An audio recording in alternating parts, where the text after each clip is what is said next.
the mentee can also start becoming the mentor. And so you start to keep that cycle going of now I have mastered a certain level of expertise. And now I can share that knowledge and that experience with someone else. Hello, everyone. I am so excited because we have a fantastic guest, Dr. Renee Ruffin. I'm just going to give you an opportunity to tell us a little bit about yourself and your journey to medicine. Wonderful. Thank you for having me. So my journey to medicine was a bit non-traditional. So I was a typical, pre-med, track type of student, but I loved biology. So that's the reason why I chose that as my major, but I also loved history. So I also minored in Africana studies because I loved the best of both worlds. But I said, well, whatever I'm going to get so I can finish in 4 years, because that's all they were going to get out of me. But I did, the traditional prerequisite track initially in undergraduate. And I was one of the last group of students that took the MCAT when it was still paper, but I also repeated it and took it electronically, which is what we see now today. And I will always tell people going back, I should have never applied to medical school the first time I applied. Everything else was stellar. My MCAT was not, but I didn't really have the support and the mentorship and guidance that I needed to tell me, hey, let's take a step back. Let's get that MCAT up and apply again next year. I didn't really have that. I pretty much kind of figured it out on my own. And that led me to do some nonprofit work in Washington, D.C. with the National Women's Health Network. And I got the chance to delve into health policy and women's health and the nonprofit sector on a more national level. And it was from there that I had the time to kind of really delve into all the research and things that are needed to, get into medical school. And from there, I went on to Johns Hopkins, where I did research. I did traditional benchtop research for about 3.5 years. And my PI was amazing. He's an MD, PhD, a neurologist. And it was there that I actually got a bit more mentorship and guidance in terms of what to do and applying to schools. And that was actually the first time that I got introduced to applying for both MD and DO schools. So for the pre-meds out there, they're both physicians. And so it's just the DOs, they learn some other skills in osteopathic medicine that the allopathic doctors do not, but they are physicians, no doubt about it. From there, I actually got the help. I had mock interviews set up for me. I had glowing letters of recommendation. I had the opportunity to present my work at national conferences. And that's really the first time that I really had the mentorship and guidance and the sponsorship on top of that to help propel my career forward. And they were talking points that came up in my medical school interviews as well with those experiences. And so it took me about 5 years between the first time I applied for medical school, which was between my junior and senior year of college, and matriculating. So it was pretty much a 5-year gap between graduating from undergrad and matriculating into medical school. But I wouldn't change it. There's a lot that I learned about myself and a lot that I learned about how to interact and relate to different people and communicate with different people from various backgrounds, from life experiences that I was able to get during that 5-year gap of time. And that was priceless because that actually helped me in medical school and beyond. I love your journey. And I think that it's so important to highlight that because a lot of people think that you have to kind of like check boxes, especially pre-meds who are trying to get to your goal. You've been working to this for some people since they were a little child, some people where they had that spark and now they're like, okay, I want to go into medical school. This is the route. I'm taking the track. You do these courses, you take this test, you get into school. But life doesn't always happen that way. Like there's definitely a journey in medicine. And I love to tell people like, number one, if there is absolutely anything you can think about doing besides becoming a doctor, try that first and then come back to medicine if it's still on your heart. Because medicine is always going to be there. So I definitely like admire your journey and your transparency, how you also talked about how you were kind of not supported in the realm of like having a mentor or a guidance like counselor type person where they were like, okay, it's freshman year. You come, you do these courses, you study, here's your study schedule, and you do this and then you do that. Like you kind of had to figure it out on your own. And you were able to try some things, but they didn't necessarily work in the time in which you thought they would work in. So you went in a different path and you gained so much from that, so much experience, so much insight and all of the different things. And you also gained some mentors that kind of help you navigate it. I kind of expressed why I think that it's important to have mentors just through this discussion right here. But why do you think it's important to have a mentor? Well, there's a lot of literature that actually suggests that students, whether you're in grade school, K through 12, and beyond into your undergraduate and graduate professional studies, and even those who are more veterans in their careers, the literature shows that those individuals that have mentors from a grade school level, they tend to perform better in school. You have higher graduation rates. You have more students that matriculate and are prepared for going into undergrad.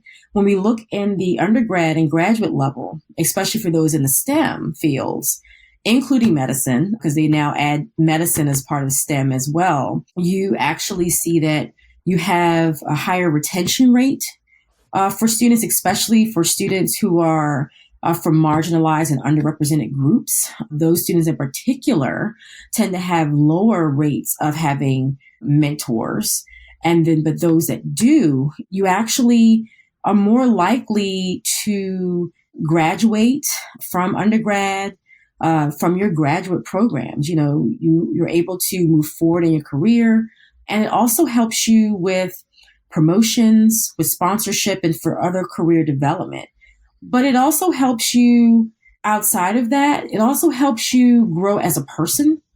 And it also helps you learn new skills. It helps you identify gaps in your own skill sets so that you can actually say, okay, I didn't realize that I might have not had this skill or not had this skill set until you're actually faced with a particular challenge that you're now in a position where I can't do this on my own. I actually need someone to help me navigate through this. And so as you're going through that process, you're able to not only identify weaknesses and skill sets, but you're also able to develop new skill sets. And ultimately, which I love to do, which is part of my life, is oftentimes the mentee can also start becoming the mentor. And so you start to keep that cycle going of now I have mastered a certain level of expertise. And now I can share that knowledge and that experience with someone else. So you don't have to, be the CEO or CMO or some, bigwig individual to even be a mentor. It can come with life experiences. And so that mentorship relationship is so vital. It's even vital for the mentors because we learn too. Mm-hmm. We learn how to navigate different situations. We also are able to develop our professional development skills. We learn how to develop skills with conflict resolution because oftentimes mentees will come to you with all sorts of dilemmas and you're like, haven't quite faced that scenario before. Or you may find something that, I've actually had something like this happen to me or I've seen this happen and this is how we can help navigate that. And so both individuals in that mentorship relationship benefit. We both learn from it and we both grow. But if you're a person that wants to move forward, whatever that looks like for you. So whether you're an undergrad and you're just trying to figure it out and figure out, do I want to go to dental school versus law school, or do I want to really do medicine, or, where am I trying to be 5 to 10 years after this point? It's important to have people that'll help you along the way. And it's okay to have more than one mentor because each mentor can serve a different role for you. But I think it's absolutely vital to have that as you move along in your career and in your life. I couldn't agree more. Like mentorship is so important. And I know a lot of students may ask, like, how do you find a mentor? Like, how do you seek them out? Mm-hmm. So for those in particular who are in like undergrad and graduate school, even med schools or residents, I say first start from the community that you have around you. Usually that's the most convenient for you. So in undergrad, for example, look to certain professors that you may have a good relationship with. Or maybe you go to a very large institution. Like I went to NC State, so some of our classes would have 200 and 300 students in it. Take advantage of those office hours. Look up your professors, look up, their bios and things that they're interested in. And don't be afraid to say, hey, like I like what this person does, or I like the kind of work that this person is into. And take use of those office hours. Set an appointment and just sit down and get to know that person. Say, hey, I'm looking for someone who can help me, help guide me in the direction. These are my interests. And I'm just seeking some mentorship. Is that something that you think you can offer me? And you can just start there. If you don't have anyone that's at your institution, or you don't feel like you have anyone that you can approach in that institution, I would say, take advantage of different clubs and organizations, because oftentimes when you have clubs and different organizations that are affiliated with the school or have partnerships or associations with the school, they can also offer some support. And this is also another way in which you can gain some assistance with social media, because not all social media is bad, but there are different interest groups that are out there. And sometimes you can actually find individuals within those interest groups that you may connect with. Those are great places to start to look for mentors. And also, if you have anyone, whether it's a guest speaker, so maybe you're, at a club event one night and there's a guest speaker that comes in and they offer you their contact information, whether it be a business card, email, or anything like that, and they say, keep in touch. If you have any questions, those are great people. Those people are letting you know my door is open and come and let's chat. And so reach out to those people. So, it's really kind of comes down to some of the networking things. And as a person who is very much an introvert, it was very scary to approach people with that. And I understand how scary that can be, because it can seem a bit intimidating or uncomfortable. But, that's where you have to really step outside of your comfort zone and just send an email and just start from there, or take advantage of those office hours. And that's a great place to start to find mentors. I love all of that advice. And I think that it's so important to network. It's so important to seek mentors and basically build relationships, because life is about relationship building, and you can learn more about people through having conversations and things. People love to talk about themselves. So if you see someone that you admire or that you want to learn more about what they do, it's okay to ask a question. The worst thing they could say is no. And nobody else will know after that. Even in terms of like the social media type things, like people hear me like preaching like about LinkedIn, but it's so real. There are so many people on there who are doing things, and we think that LinkedIn may not be for doctors, but it is. Like if you go in there and you say like, oh my goodness, like I want to be a surgeon one day, and I saw that you did this and this and this, or wrote this paper. Can you help me? They may not have the time, or they may take a little while to get back because life gets busy. But if they can't do it, more than likely they won't just say no. They may say, well, I'm at capacity right now, but here's my colleague. They love to chat with you. So it's always good to kind of shoot your shot and see what's out there.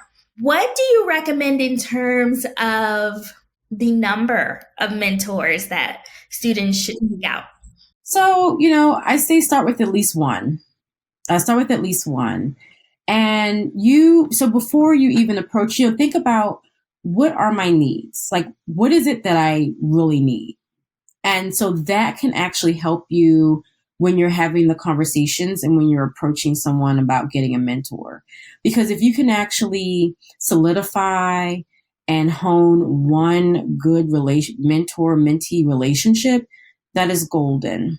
Because as you build that relationship, you will find that you'll get connected with other individuals who could either act as a mentor, or maybe not a mentor, but maybe they can act as an advisor, or they can sponsor you for something, because there is a difference between mentorship and sponsorship. Some mentors do it all. Some mentors can be good sponsors for you. They can act as an advisor. They can offer you the additional psychosocial and career support.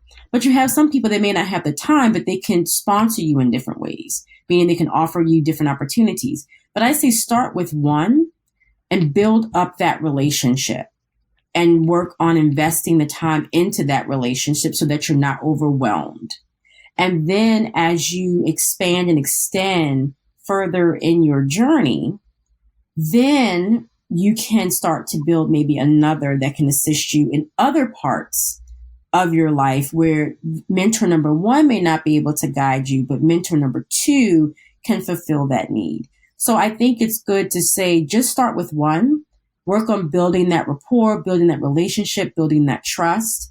And then from there, getting a second or third, depending upon your needs. Because if you're really exhausted and the resources and really build that relationship with just one person, you will find that you will naturally develop other relationships with other people. And I think, as you mentioned before, relationships are so important. And I think coming out of COVID and having been kind of hermits for 2 years, I think that's a skill that we have somewhat lost. And I think it's something that we have to rekindle. And because having personal relationships is extremely important. So I think if you just start with one, really build that relationship, you'll find that that mentor can get you connected with other avenues more than what you ever thought you could imagine. And so I would say start there first.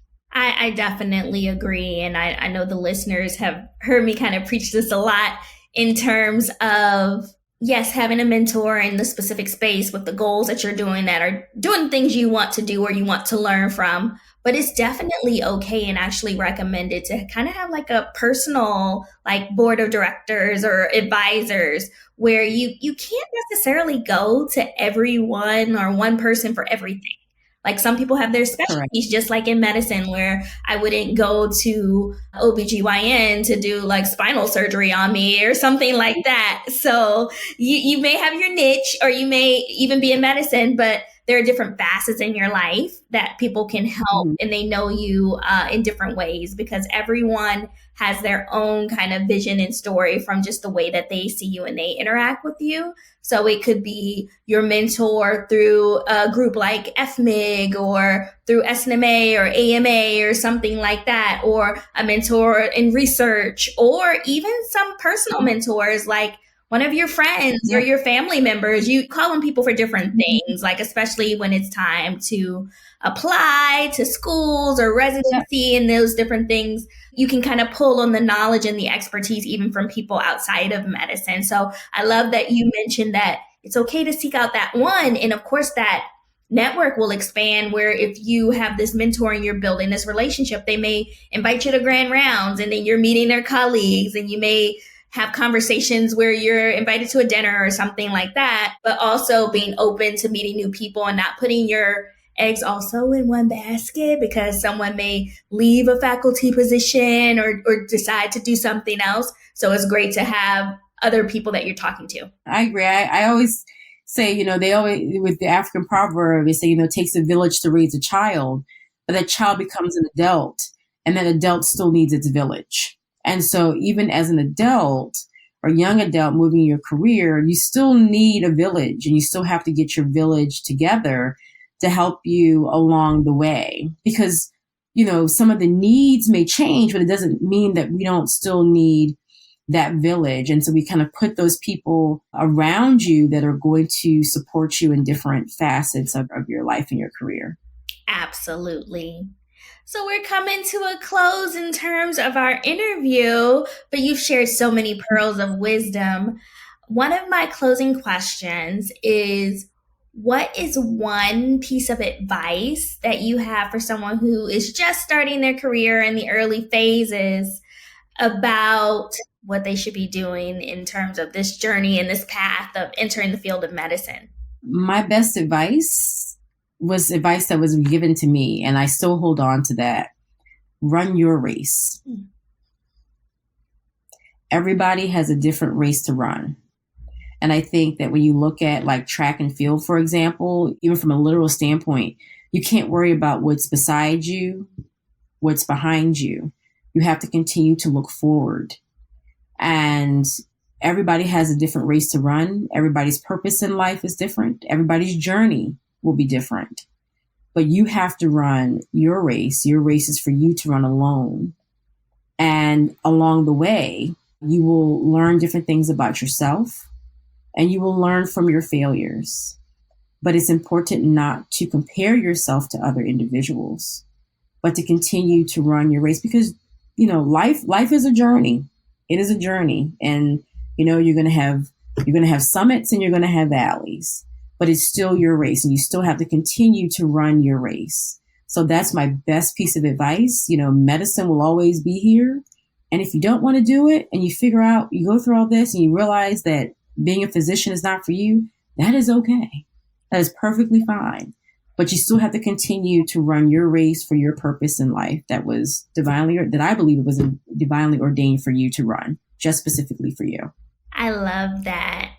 So we are at a close, and I definitely appreciate you for sharing all of your words of wisdom. I just want to give you an opportunity to tell the audience goodbye, as well as where they can find you and what you're doing. Oh, sure. Yes. So they can follow me along on LinkedIn. It is under my government name, April Renee Ruffin. There is another April Ruffin, but she's an OBGYN in Atlanta. We actually met one time. But it's under my government name, April Ruffin, on LinkedIn. I'm also on Facebook via Renee Health, RENEE Health. And I'm also on Instagram at Mahogany Cover Girl MD. So I'm there as well in all of those social media platforms. And, if anyone ever has any questions or any advice, feel free to reach out to me. Thank you so much. For all of the listeners out there, feel free to share this episode. I think that this is something that can help anyone in any phase of medicine that they're in. We definitely will take suggestions for topics or guests. So you can reach out to me on my Instagram at Dr. DeGram, DOCTOR, the letter D, GRAM, and let us know what you want to see and hear. I'll see you again next week with another fantastic guest. Bye. Each episode of the Prospective Doctor podcast is brought to you by Med School Coach. To access articles, videos, webinars, and free tools to help you succeed on your journey toward medical school and beyond, visit our website, prospectivedoctor.com. We hope you tune in again next time.